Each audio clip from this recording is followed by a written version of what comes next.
같은 큰 질병을 통해서 듣는 이야기들입니다. 몇몇 분들과 이야기를 하면서 질병을 어떻게 이겼는지, 그 가운데에서 하나님이 어떻게 나를 만져주셨는지를 나누었습니다. 그런데 신앙인의 고백은 참 다르다는 것을 알게 됐어요. 믿음을 가지고 있었기 때문에 하나님께서 이 아픔을 통하여서 나에게 깨달음을 주셨습니다. 너무 감사합니다. 이런 고백을 하셨어요. 지난주에 제가 가르쳤던 학생 중에 감리교회 목사의 아내가 된 사람이 있어요. 제가 가르칠 때에도 고등학교 때 그때 학생이었죠. 지금은 사모님이신데 모든 굳은 일을 도맡아 했고 성실하게 교회 생활하였던 학생이었습니다. 공부도 열심히 했고 미국 유학까지 잘 마치고 와서 지금은 어느 시골 작은 교회의 목사의 아내입니다. 한동안 연락이 없다가 단기 선교로 온 분들과 연결이 되어서 저에게 소식을 전해줬습니다. 목사님, 그 아이 아세요? 작년에 암 수술했잖아요. 제가 전혀 알지 못하는 소식을 듣고 전화 통화를 하게 됐습니다. 전에는 힘든 일이 있을 때마다 목사님 이거 어떻게 해야 돼요? 이 문제 어떻게 풀어야 돼요? 라고 묻던 학생이었는데 얼마나 힘들었을까 이런 마음으로 통화를 하게 됐습니다. 통화하면서 참 많이 힘들었어요 이렇게 얘기하더라고요. 평상시 같으면 웬만한 어려움은 어려움이라고 이야기를 하지 않는 아이인데 사모님이요 지금 참 힘들었어요 이런 이야기를 했습니다. 암 수술을 한 번 해서 그친 것이 아니라 2번 이어서 하게 됐습니다. 그러면서 2번째 수술할 때는 생명의 위기를 느끼게 되었고 그 가운데서 함께 하시는 하나님의 사랑을 경험하게 되었다는 것입니다. 다 내려놓게 되었고 얼마나 하나님의 은혜가 큰가 그 2번째 수술에서 알게 되었다라고 고백을 하였습니다. 아프지 않았으면 도저히 알 수 없었던 하나님의 깊은 은혜를 고백하는 고백을 들으면서 참 많이 은혜를 받았습니다. 전에는 힘내 이렇게 이야기를 했었는데 오히려 제가 믿음에 있어서 도전을 받고 전화를 마치게 됐습니다. 많은 분들이 죽음의 문턱에서 굉장히 소중한 것을 깨닫게 됩니다. 건강의 위기가 왔을 때에는 그동안에 자기가 중요하게 생각했던 것들이 중요하지 않더라 하는 것입니다. 다 소용없더라. 돈이 무슨 소용이며 또 그동안에 악착같이 모으려고 했던 재산이 무슨 소용인가. 건강의 위기 앞에서 그런 것들은 정말로 중요하지 않더라. 정말 중요한 것이 무엇인지 눈뜨게 되었고 하나님 사랑을 알게 되었다라고 고백을 합니다. 그래서 자신의 변화를 경험하는 것이죠. 힘들었던 일들이 이제는 그렇게 힘들지 않고 아둥바둥하면서 그렇게 노력했던 것들을 내려놓을 수 있게 됐다라고 하는 것이죠. 상황은 변하지 않았지만 내가 변했습니다라는 고백을 합니다. 얼마 전에 식당을 운영하시는 이명자 권사님 눈물샘 종양 제거 수술을 하셨습니다. 한 달간 공백기가 있었고 한국에 가셔서 수술을 잘 마치고 돌아오셨습니다. 한 달 공백 기간에 식당에서 빈자리들 보였겠지요. 또 권사님의 눈에는 여전히 직원들이 잘못하는 모습도 보이고 잘 해주었으면 하는 모습도 보입니다. 예전 같으면 또 소리도 치든지 이렇게 하면 안 된다라고 그렇게 잘못을 그때그때 바로잡기 위해서 애를 썼을 텐데 그 모든 상황들이 받아들여지더라 이런 말씀을 하셨어요. 내가 화를 낼 만한 상황에서 화가 나지 않고 내 마음이 평안해졌다 이 고백을 하시면서 상황은 안 바뀌었습니다. 직원들도 크게 바뀌지 않았습니다. 그런데 내가 바뀌었습니다. 내가 다 내려놓게 되었고 내가 다 이해하게 되었고 또 하나님 앞에서 내 신앙이 성장될 수 있었습니다. 이렇게 고백을 하시는 것을 보면서 모두가 다 위기 속에서 동일한 경험을 하는구나라는 것을 알게 됐습니다. 자, 우리에게 기대감이라는 것이 있습니다. 로마서의 말씀을 14장, 15장 계속 넘어오면서 이런 말씀을 제가 계속 드렸습니다. 비판하지 않는 것. 지난주의 말씀도 상대방을 수용하는 것, 받아들여 주는 것에 대해서 말씀을 나누었습니다.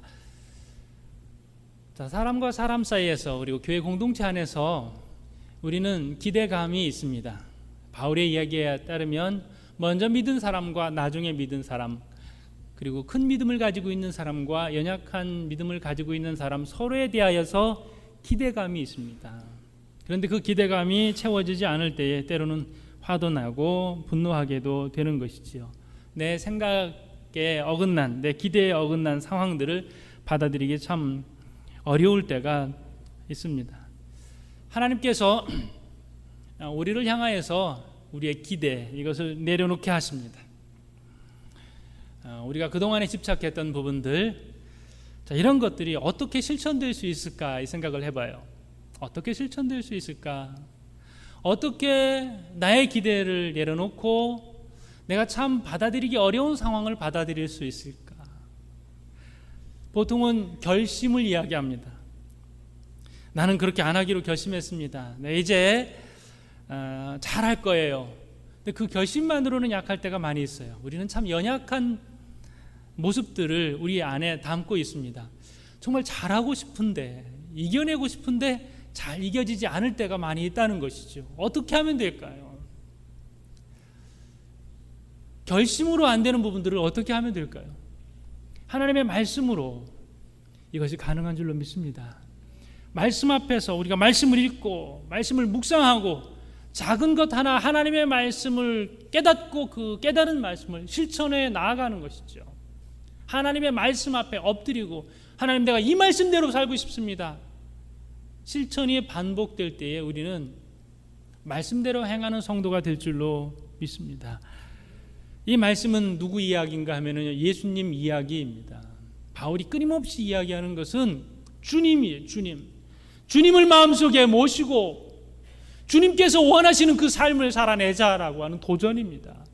우리는 너무나도 죄 많고 연약하여서 우리 힘으로 할 수 없는 것들이 너무나도 많이 있다라고 하는 것이죠. 그래서 내 힘으로는 안 됩니다. 난 죄인입니다. 내려놓고 주님을 모시고 주님께서 말하시게 하고 주님께서 행동하시게 하시고 그분께 우리의 삶의 자리를 내어 드릴 때에 우리는 불가능한 일들이 가능하게 되리라고 믿습니다. 그래서 우리는 이런 기도를 합니다. 주님, 내 안에서 일하시옵소서. 주님, 나와 함께 일하시옵소서. 고백하면서 주님 앞에 맡길 때에 우리 삶에서 되지 않던 부분들을 되게 하시고 실패했던 모든 부분들에서 다시금 승리하는 우리의 삶으로 우리 하나님께서 인도해 주실 줄로 믿습니다. 자, 지난주까지 이 말씀, 비판하지 말자, 서로의 허물을 받아들여 주자, 약한 부분들 이해해 주자, 이런 이야기들을 함께 나누었습니다. 예수 그리스도 안에서 거듭나지 않은 이에게 이 말씀이 참 힘들 수 있습니다. 그러나 우리 안에 예수님이 계시기 때문에 이 말씀은 우리의 삶에서 실천될 것입니다. 그 다음 오늘 14절부터 우리에게 전해주는 메시지가 또 있습니다. 그 중에 하나는 인정해 주는 것입니다. 먼저 바울이 로마에 있는 교회에 그들의 신앙을 인정합니다. 너희들 참 잘하는 것 있다. 이렇게 그들의 신앙을 인정합니다. 물론 바울이 편지를 할 때에는 잘못된 부분을 바로잡고 싶은 마음이 가득할 겁니다. 그렇게 신앙생활하면 안 되는데, 교회가 그 방향으로 가면 안 되는데, 하고 싶은 얘기가 이만큼 많이 있는데 그것을 쭉 누르고 뭐부터 얘기하냐면요, 상대방을 인정하는 것부터 말을 꺼내 놓습니다. 자, 오늘 14절이 그 말씀이에요. 이렇게 한 가지 얘기해요. 너희에게는 선함이 가득하다. 너희 참 착한 사람들이다. 이 얘기를 먼저 합니다. 이거를 좋게 얘기 안 하면요, 속은 좋은데 마음은 좋은데 행동이 왜 그래? 이렇게 될 수 있거든요. 나중에 알고 보니까 마음은 참 따뜻한 것 같은데 왜 행동으로 나타나지 않아? 이렇게 지적하는 것으로 바꿔서 얘기할 수도 있는 부분이에요. 그 다음 칭찬은요, 너희가 하나님에 대한 확실한 지식을 가지고 있다. 하나님에 대한 지식을 가지고 있다는 것을 칭찬하고 있어요. 참 잘 배웠어, 공부했어. 그런데 지적을 먼저 하고 싶으면 배우기만 하면 뭘 해? 알기만 하면 뭘 해? 실천이 안 따라주는데. 이렇게 지적할 수도 있거든요. 그 다음 칭찬은 뭐냐면요, 너희가 서로 권하는 자가 되었다. 권면한다. 이 말은 서로 돕고 세워주는 거거든요. 이게 권하는 게 잘못되면요, 제때에 권하지 못할 수도 있어요. 나는 권면한다고 좋은 말을 해줬는데 그 권면하는 말이 상대방에게 상처가 될 수 있거든요. 마음을 헤아리지 않아서. 왜 그래요? 나는 좋은 말을 했는데. 내가 다 잘 하라고 하는 말이에요. 새겨 들으세요. 할 수 있습니다. 그런데 바울은 이 모든 것을 칭찬으로 얘기합니다. 마음속에 선한 마음이 있는 것, 또 하나님에 대한 지식을 가지고 있는 것, 서로 권면하는 것, 참 잘한다 라고 인정해 줍니다. 교회 안에서 또 우리의 가정 안에서 아주 중요한 부분입니다. 인정해 주는 것. 하나님께서 우리를 인정해 주십니다. 하나님께서 바울을 인정해 주셨어요. 그 독한 사람을 주님이 인정해 주셨어요. 복음을 방해하던 그 사람을 인정해 주셨어요. 그리고 훌륭하게 하나님의 일을 잘 감당할 수 있도록 하셨습니다. 어느 프로야구 감독이 이런 이야기를 했습니다. 선수들을 지도할 때에 잘못한 것 바로잡기 위해서 지적하면 그 선수는 더 주눅들어서 못하더라라고 하는 거예요. 실력이 있어서 스카우트 해왔는데, 요거 볼 컨트롤만 좀 잘 되면 좋겠는데 너 그거 좀 못 고치냐? 이렇게 하면 주눅들어서 실력이 점점 나빠지더라고 하는 거예요. 그래서 지적은 하되 순서를 바꾸어서 지적했더니 효과가 있더라, 이렇게 얘기합니다. 야, 참 속도가 스피드가 나와서 참 좋다. 컨트롤만 조금 보완하면 되겠어. 이렇게 이야기하면 그 다음에 실력이 좋아지고 자기가 그 단점을 보완하더라고 하는 것이죠. 똑같은 말이에요. 우리 말에 다르고 다르다는 말이 있습니다. 다 필요한 말입니다. 스피드가 잘 나온다, 볼 컨트롤이 잘 안 된다, 혹은 다른 사람은 볼 컨트롤은 잘 나오는데 힘이 없다. 장점이 있고 단점이 있습니다. 그 단점이 먼저 보여서 그것만 고치면 참 잘할 것 같습니다. 그런데 우선적으로 그것을 이야기를 하게 되면 보통의 사람들은 주눅이 드는 거죠. 낙심이 되는 것입니다. 이것이 사람이에요. 격려를 통하여서, 인정해 주는 것을 통하여서 우리는 성장하는 것입니다. 우리가 자녀에게 잘 되라고 하는 훈계가 있습니다. 야, 성적표 한번 보자. 이게 다 잘했는데 요 수학 요거 조금만 잘하면 좋겠는데, 성적표 오는 날 본인도 다 알아요. 엄마가 수학 얘기할 거야. 그런데 그때 얘기하지 않고, 야, 다른 과목들 참 잘했다. 이 수학은 걱정하지 마. 나중에 오를 수 있을 거야. 그리고 나서 나중에 수학을 잘할 수 있도록 시간적 배려를 해주는 것, 참 지혜겠지요. 어른이든 아이든 지위고하를 막론하고 우리는 인정받고 싶습니다. 인정받으면 목숨도 걸 수 있습니다. 인정받으면 충성할 수 있습니다. 바울이 주님 앞에 충성했던 이유, 이 고생하면서 배가 파선하고 매맞고 감옥에 들어가고 죽을 위기를 여러 번 넘기면서 끝까지 복음 전파를 위해서 정진할 수 있었던 바울의 이유, 뭘까요? 주님이 인정해 주셨다는 거예요. 너는 나의 종이야. 내가 너를 선택했어. 너는 이방인들을 구원하는데 내가 너를 사용할 거야. 나는 감옥에 들어가도 시원찮을 사람인데, 나는 지금 내 생명이 끝나도 할 말이 없는 사람인데 주님이 나를 구원해 주시고 나를 인정해 주셨다는 거예요. 그분 앞에 충성합니다. 이 얼마나 귀한지 모릅니다. 먼저 이 본을 바울이 보여주고 있습니다. 원래 의사였다가 나중에 기독교 작가가 된 크로딘이라고 하는 박사님이 계셔요. 이분이 광산촌에서 의사로 일하고 있을 때였습니다. 근데 거기에 어떤 간호사가 와요. 아주 큰 병원에서 일 잘하고 있던 간호사였는데 억울하게 오해를 받아서 쫓겨나게 됐습니다. 이 광산천까지 밀려오게 되었는데 누가 보더라도 너무나도 억울한 상황입니다.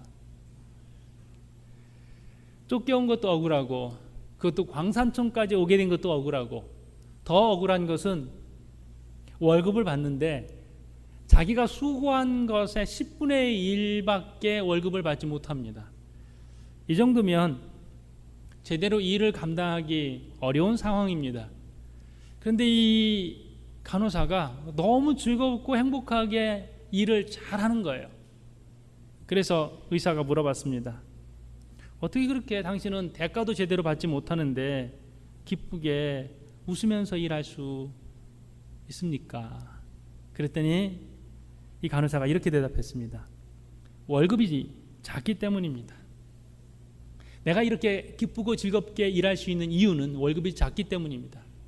제대로 월급을 받으면 나는 상품이 되고 고용인 받게 되지 않지만 나는 월급과 상관없이 지금 일하는 사람입니다. 그래서 나는 자유합니다. 나는 돈에 팔린 사람이 아닙니다라고 이야기를 했다는 것이죠. 나는 지금 하고 싶은 일을 하는 것이고 또 하나 하나님께서 나를 인정하십니다. 내 삶의 가치, 내 노력의 가치는 하나님께서 지금 나를 인정해 주시기 때문에 나는 지금 하나님의 일을 기쁘게 하는 것입니다. 라고 말을 했다는 것이죠. 연말이 되면 연봉에 대해서 많은 이들이 민감합니다. 얼마나 더 받을 수 있을까? 자, 사람들에게 인정받는 것도 중요하지만 그리스도인들은 하나님께 인정받는 것이 굉장히 귀합니다. 내가 지금 하는 일이 하나님께서 나에게 맡기신 일이다. 이렇게 고백하면서 가는 것이죠. 자, 바울은 로마에 있는 교회들을 인정해 주었습니다. 그 다음 이야기하는 것이 은혜입니다. 은혜. 은혜라는 말은 뭐예요? 은혜라는 말은 선물이라는 말입니다. 조금 더 길게 얘기하면 과분한 선물입니다. 그리스도인이라는 말은 하나님으로부터 은혜 받은 사람들입니다. 좀 바꿔 얘기하면 그리스도인이면요, 하나님으로부터 과분한 선물을 받은 사람들입니다. 누구든지 예외 없이 예수 믿는 사람들은 하나님으로부터 넘치는 축복을, 넘치는 선물을 받은 사람들입니다. 이게 은혜예요. 바울은 이 이야기를 계속해서 하고 있습니다. 나는 은혜 받은 사람이다. 지금 편지 쓰는 이유, 내가 받은 은혜를 다시 생각하고 이 은혜를 너희에게 전하는 것이다 라고 하는 이야기를 하고 있습니다. 오늘 15절의 말씀에 이 말씀으로 시작됩니다. 그러나 내가 너희로 다시 생각나게 하려고 하나님께서 내게 주신 은혜로 말미암아 더욱 담대히 대략 너희에게 썼노니. 왜 편지를 쓰고 있습니까? 은혜로 말미암아, 은혜 때문에 라는 것입니다. 전적으로 하나님으로부터 받은 은혜가 있습니다. 이걸 알고 나니까 나만 예수 믿는 것에서 그치지 않고 다른 사람들이 하나님을 믿었으면 좋겠다라는 생각을 하게 됩니다. 내게 주신 은혜, 이게 가장 큰 은혜입니다. 여기서 그치지 않고 바울이 쓰임받습니다. 자, 16절에요. 16절에 그 은혜를 이렇게 얘기합니다. 이 은혜는 곧 나로 이방인을 위하여 그리스도 예수의 일꾼이 되어 하나님의 복음의 제사장 직무를 하게 하사. 은혜가 어떻게 일하고 있어요? 은혜는 예수의 일꾼 되게 했습니다. 아무 일도 하지 않고 누리면서 살 수 있는 것이 축복인가요? 일할 수 있는 것이 축복이잖아요. 그 일 중에서도 하나님께서 우리에게 맡겨주신 일, 하나님의 거룩한 일을 하는 것이 얼마나 큰 축복인지 모릅니다. 너무 감사합니다. 바울은 이 고백을 하고 있습니다.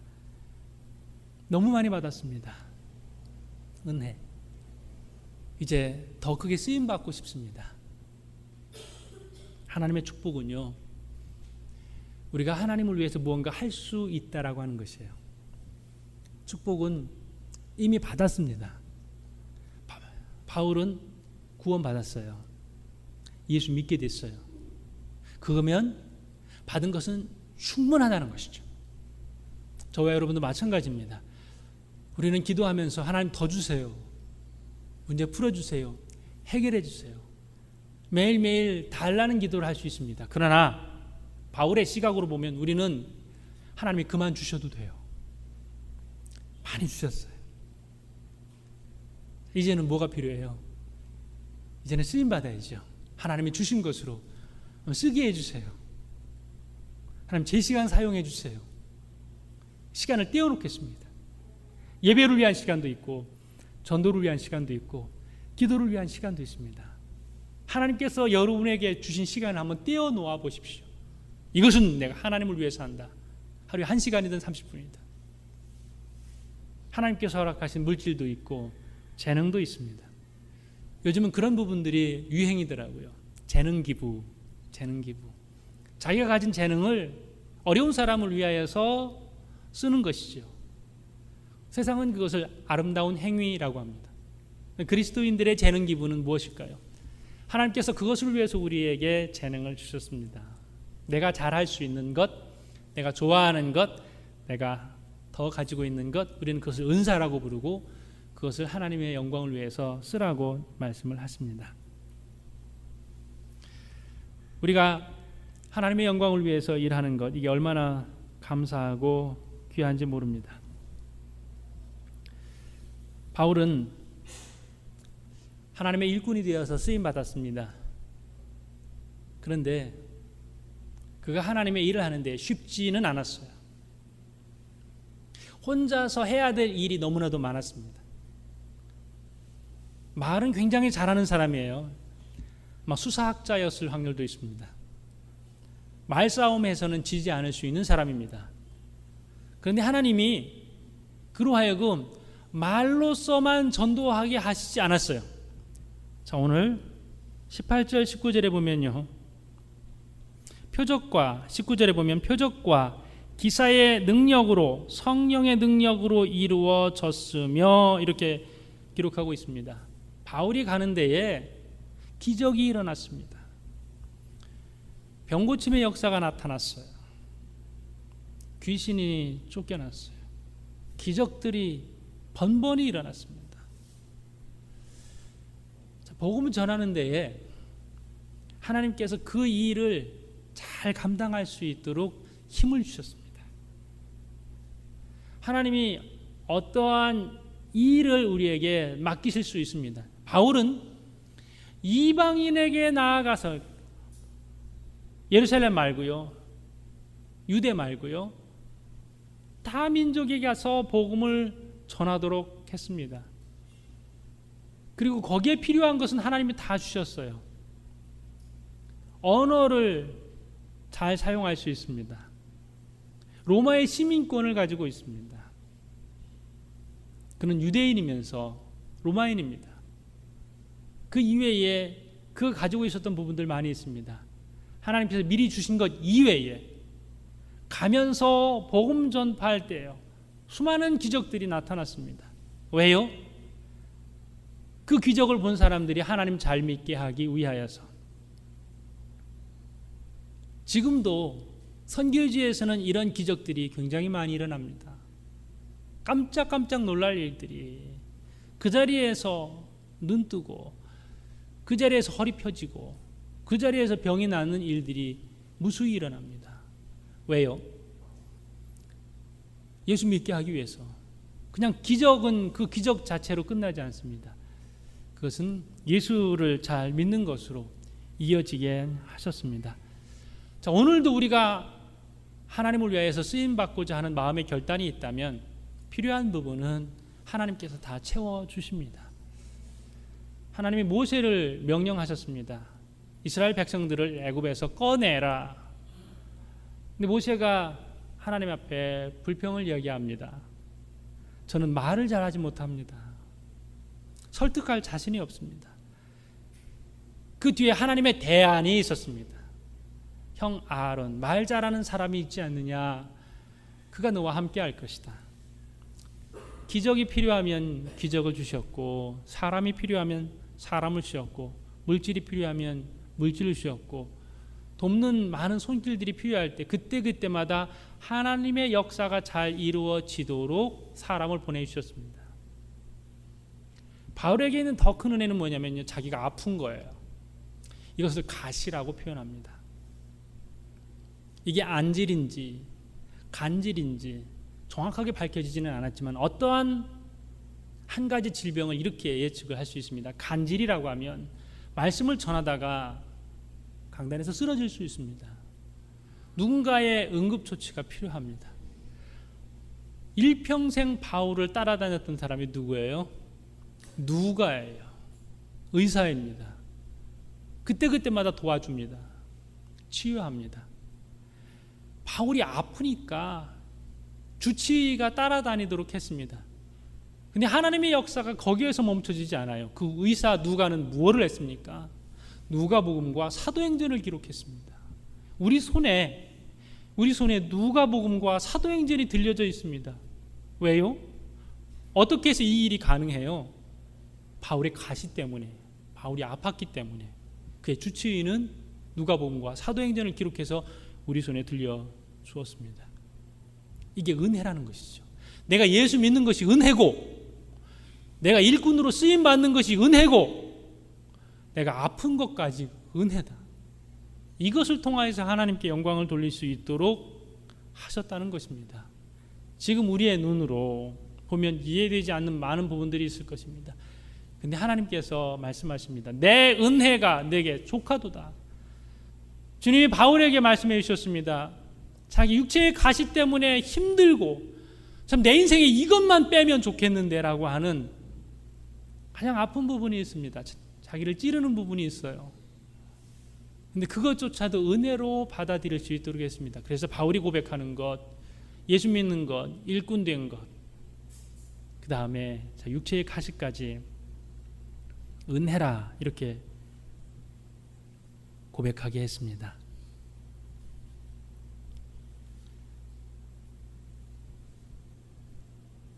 우리에게 하나님께서 베풀어 주실 은혜가 많이 있습니다. 언제나 가능성을 하나님은 말씀하셔요. 지금 여러분 충분히 만족할 만큼 그렇게 믿음의 삶을 살고 계십니까? 실천하고 계세요? 아직은 아니죠. 아직 부족한 부분이 있습니다. 그런데 하나님께서 우리를 채워주시고 인도해 주실 거예요. 가능성입니다. 가능성. 로마에 있는 교회에 바울은 가능성을 은혜로 선포합니다. 잘 될 것이다. 너희가 지금 서로 돕고 이해해주고 감싸주고 그리하여서 좋은 교회를 이루어갈 것이다. 가능성을 이야기합니다. 가능성을 이야기할 때에 예수님의 제자 가운데 가장 가능성이 없었던 사람은 베드로예요.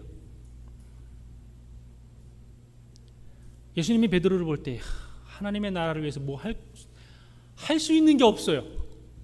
얼마나 감정이 기복이 심한지 잘 이루어 놓은 부분을 다 망쳐 놓을 때가 많이 있었습니다. 혈기 부려서 좀 그 성질 좀 죽였으면 좋겠는데 그때마다 혈기를 부리거든요.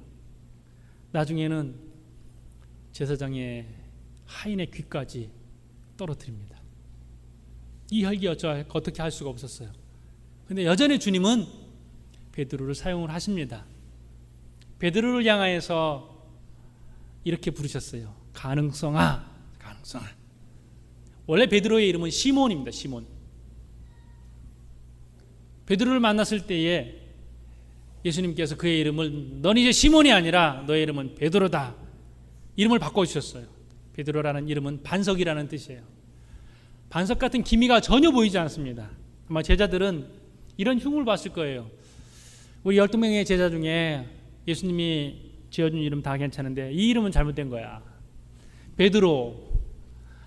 이 이름은 베드로의 시몬에게 합당하지 않아. 뭐 이렇게 말했을지 모르겠습니다. 이것은 유다에게 맞는 거야. 주님께서 끝까지 인정해 주십니다. 이 가능성이 성령 체험하고 나니까 초대교회에 든든한 반석이 되게 했습니다. 그 터전 위에 교회를 세웠습니다. 예루살렘 교회는 하루에 3,000명, 5,000명 부흥의 역사가 일어나는 예루살렘 교회는 누구를 통해서 이루어지게 됐는가 하면요, 혈기 많은 어떤 남자에 의해서 시작이 됐어요. 그 이름이 시몬이고 그 이름이 베드로입니다. 이미 예수님께서는 예수님 돌아가신 이후에 베드로가 일 낼 것을 알았습니다. 큰 일 할 것을 알았습니다. 자, 우리는 서로를 향하여서 이런 이야기들을 많이 할 수 있었으면 좋겠습니다. 당신은 가능성입니다. 옆에 있는 분들과 한번 인사를 나눠볼까요? 주님의 가능성입니다.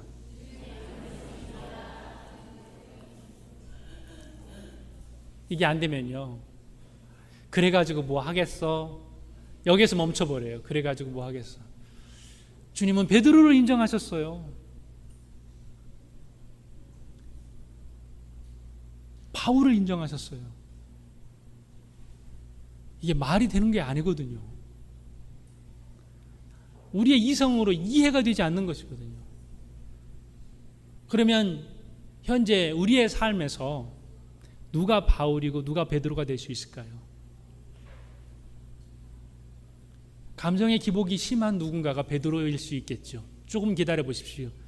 그는 하나님의 영광을 위해서 큰일 할 것입니다. 베드로와 같은 사람도 있을 거예요. 바울과 같은 사람도 있습니다. 오히려 복음을 방해하는 사람이 있을 수 있습니다. 근데 주님 만나면, 주님께서 쓰시면 놀라운 일들을 이루게 하실 겁니다. 주님께서 저와 여러분에게 큰 은혜 주셨습니다.